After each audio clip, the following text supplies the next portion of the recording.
তুমি চট করে আসো, আমরা খপ করে ধরে তোমাকে জেলের মধ্যে ভরে দিব। রুহুল কবির রিজভী দুদিন আগে ভুল বক্তব্য দিয়ে তিনি ভুল স্বীকার করতে বাধ্য হয়েছেন। অনতি বিলম্বে এই যারা উপদেষ্টা আছেন বিতর্কিত, তাদের বিরুদ্ধে ব্যবস্থা নেবেন। আজকে বিপ্লবের 100তম দিনে আজকে আমরা যখন এই শহীদ মিনারে এসেছি, আজকে এই বাংলাদেশের রাজনৈতিক দলগুলোর যারা দায়িত্বে আছেন তাদের মুখ থেকে আমাদের শুনতে হচ্ছে আমরা আওয়ামী লীগকে এত বেশি ফ্যাসিস্ট বলা পছন্দ করছি না। আজকে রাজনৈতিক দলগুলোর নেতাদের মুখ থেকে আমাদেরকে শুনতে হচ্ছে ওই বঙ্গভবন থেকে শেখ মুজিবের ছবি নামানো ঠিক হয়নি।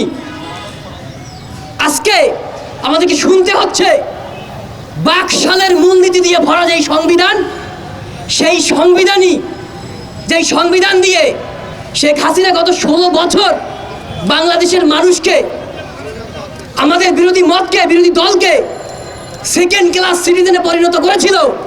এই সংবিধানই আমাদের লাগবে। এবং এই আন্দোলনের যারা মূল স্টেক যে রাজনৈতিক দলগুলো, তাদের মুখ থেকে যখন এই কথাগুলো আমরা শুনি, আমাদের বিপ্লবের চেতনা, আমাদের আহত বিপ্লবী যারা আছেন তারা, আমাদের শহীদ ভাইয়েরা, তাদের প্রাণ, তাদের অন্তরাত্মা এখন কাঁদে। আমাদের মন কাঁদে যে আমরা জীবন দিচ্ছি, আমরা লড়াই করছি, কিন্তু আমাদের লড়াইয়ের সুফল যেই রাজনৈতিক দলগুলো ভোগ করবে, তারা আজকে বলছে আওয়ামী লীগকে এত ফ্যাসিস্ট বলা যাবে না, আওয়ামী লীগের রাজনীতির অধিকার আছে। এবং আওয়ামী লীগ বলছে, আওয়ামী লীগের নেত্রী বলছে, খুনি হাসিনা বলছে আমি বাংলাদেশের খুব কাছে আছি, চট করে ঢুকে পড়বো। তুমি চট করে আসো, আমরা খপ করে ধরে তোমাকে জেলের মধ্যে ভরে দিব। বন্ধুগণ, আমরা বলতে চাই, একটা পরিবারে যেমন একটা কথা বলি, 5ই আগস্টের পূর্বে আমাদের একটাই পরিচয় ছিল।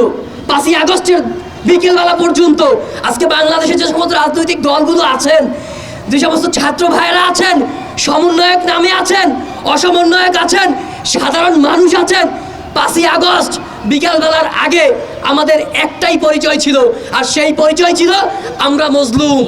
আমরা মজলুম হয়ে জালিমের বিরুদ্ধে লড়াই করছি।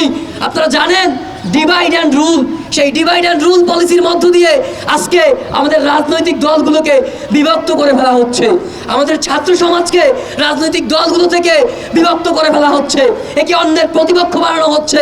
যদি ডিভাইড করা যায় তাহলে শাসন করা যাবে, এবং সেই টপ আমরা আজকে গিলছি। আজকে বলতে চাই, আজকে দেখুন বিজয়ের 3 মাস আজকে আমরা পার করেছি। আমাদের যে 3 আগস্ট আমাদের এই শহীদ মিনার থেকে যে ঘোষণা ছিল ফ্যাসিস্ট হাসিনার পতন এবং ফ্যাসিবাদী ব্যবস্থার বিলোপ, সেই ফ্যাসিবাদী ব্যবস্থার বিলোপ এখন পর্যন্ত আমরা করতে পারিনি। এখন পর্যন্ত আমরা শেখ হাসিনার পা ধরে সালাম করতে যাওয়া সেই রাষ্ট্রপতি চুপ্পুকে আমরা পদত্যাগ করাতে পারিনি। এখন পর্যন্ত আমরা যেই হাসিনাকে যেই সংবিধান তৈরি করেছে সেই ফ্যাসিস্ট সংবিধানে আমরা পরিবর্তন করতে পারিনি। আমরা এখন পর্যন্ত পুরো জাতি একটি বডি হয়ে, এখন পুরো জাতি একটা মানুষের মতো একটা দেহ হয়ে কথা বলতে পারছি না। পুরো জাতি আজকে বিভক্ত, এটা আমাদের জন্য দুঃখ। আজকে দেখুন আমরা এমন একটা জাতি, এই স্বাধীনতার 53 বছরেও আমাদের স্বাধীনতা, আমাদের সংগ্রাম, আমরা কিভাবে চলবো, আমাদের ভোটের পলিসি কি হবে, আমাদের জনগণের অধিকার কি হবে, সেটা ঠিক করে দেয় ওয়েস্টার্ন ওয়ার্ল্ড, সেটা ঠিক করে দেয় পার্শ্ববর্তী রাষ্ট্র ভারত। এটা দুঃখজনক। আমরা স্লোগান দিচ্ছি দিল্লি না ঢাকা, ঢাকা ঢাকা। স্বাধীনতার এই 53 বছরে গত 2 বছর যাবৎ এই ছাত্র সমাজই এই স্লোগানটা দিচ্ছে দিল্লি না ঢাকা, কিন্তু কোনো রাজনৈতিক দল এখন পর্যন্ত সৎ সাহস নিয়ে দিল্লির বিরুদ্ধে একটা বারের জন্য এই স্লোগান তারা তুলতে পারেনি। তারা বিশ্বাস করে, আমাদের তথাকথিত রাজনৈতিক দলগুলো বিশ্বাস করে, যদি ক্ষমতায় আসতে চাই আমাকে ভারতের পা চাটতে হবে।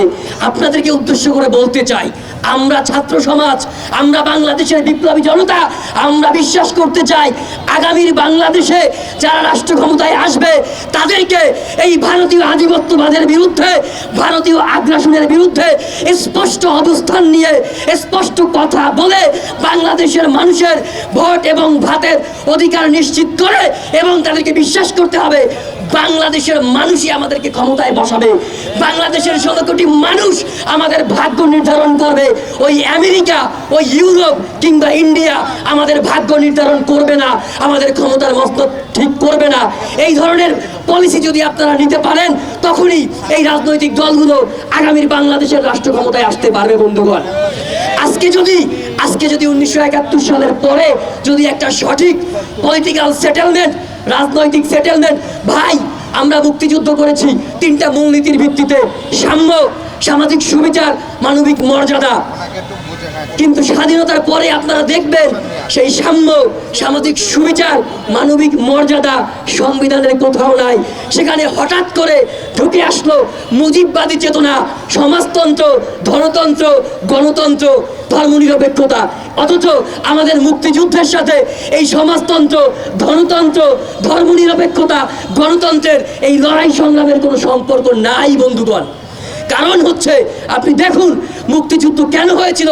70-এর নির্বাচনে সেই সময় পাকিস্তানের যে ভোট হয়েছিল, সেই নির্বাচনটা সুষ্ঠু হয়েছিল, সেই কারণে সেই সময় আওয়ামী লীগ জয়লাভ করেছিল।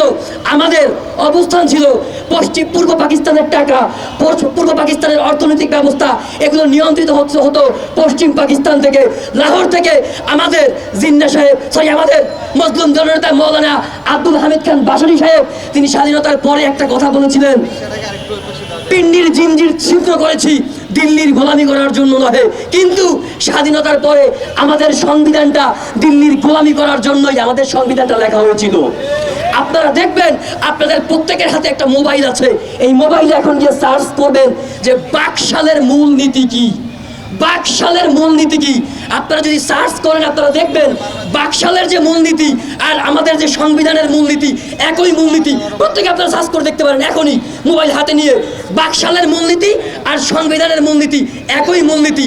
তাহলে কি সেই বাকশালী কায়দায় এই সংবিধান দিয়ে আমাদের রাষ্ট্র চলতে পারে? একই মূলনীতি, বাকশালের মূলনীতি আর সংবিধানের একই মূলনীতি, এইটা দিয়ে কি রাষ্ট্র চলতে পারে? আমরা কি এই সংবিধান মানি?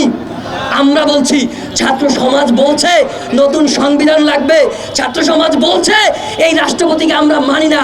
তখন রাজনৈতিক দলগুলো বলছে না, এই রাষ্ট্রপতি থাকুক, এই রাষ্ট্রপতি দুর্বল, এই রাষ্ট্রপতিকে চাপ দিয়ে যে কোনো কাজ করানো যাবে। অর্থাৎ আগামীর আমাদের রাজনৈতিক যে দলগুলো আছে তাদের জনগণকে নিয়ে ভাবনা নাই, আগামীর বাংলাদেশকে নিয়ে ভাবনা নাই।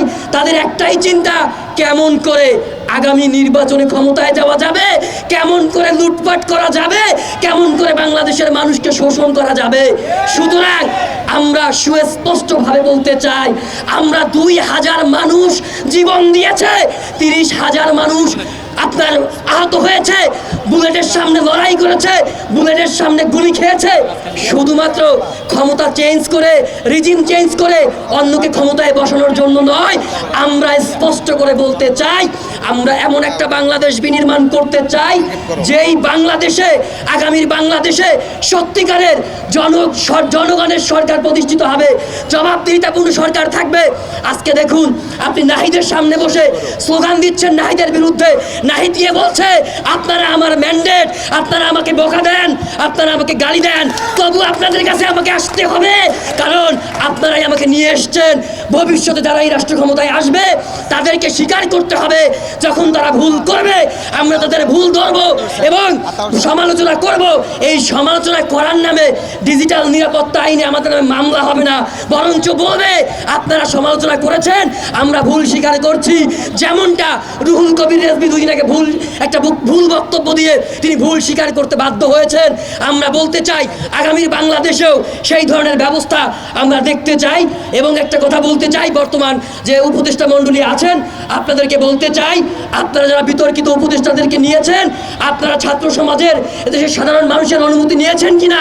যাদেরকে বলা হচ্ছে তারা হচ্ছে ফ্যাসিবাদের দোসর, এই ধরনের উপদেষ্টা নিয়োগের ক্ষেত্রে আপনারা হচ্ছে সাধারণ মানুষের সাথে, এই আন্দোলনের যারা স্টেক হোল্ডার আছে তাদের সাথে পরামর্শ করেছেন কিনা? অনতি বিলম্বে এই যারা উপদেষ্টা আছেন বিতর্কিত তাদের বিরুদ্ধে ব্যবস্থা নেবেন। আগামীর বাংলাদেশ হবে ছাত্র শ্রমিক জনতার মেহনতি মানুষের বাংলাদেশ হবে। মুজিববাদ মুর্দাবাদ, ইনকিলাব জিন্দাবাদ। আসসালামু আলাইকুম।